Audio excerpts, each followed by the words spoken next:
পারিনি। তা আজকে বানাচ্ছি বেগুন দিয়ে শুটকি, তরোয়াল শুটকি।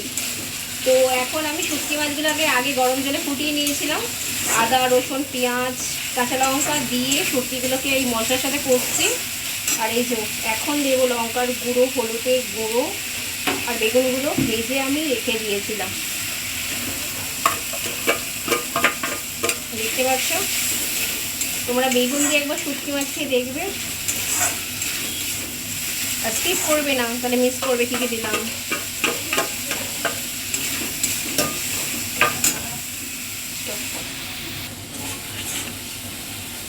তো তোমরা দেখতে পাচ্ছ ফ্রেন্ড, এখন হচ্ছে মাছগুলো হচ্ছে যে মশলা দিয়ে ভালোভাবে কষা হয়ে গেছে, তেল বেরিয়ে শুরু হয়ে গেছে। এবার আমি ভাজা বেগুনটা দিয়ে দেবো।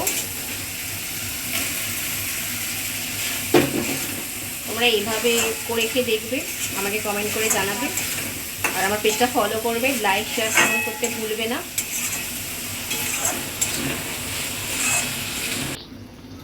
তো ফ্রেন্ড দেখতে পাচ্ছ, এটা শুকনো হয়ে যাবে, তেল বেরিয়ে যাবে, তখন তোমরা নামাবে। আর ভালো লাগলে লাইক শেয়ার করবে, কমেন্ট করতে ভুলবে না। তো বাই।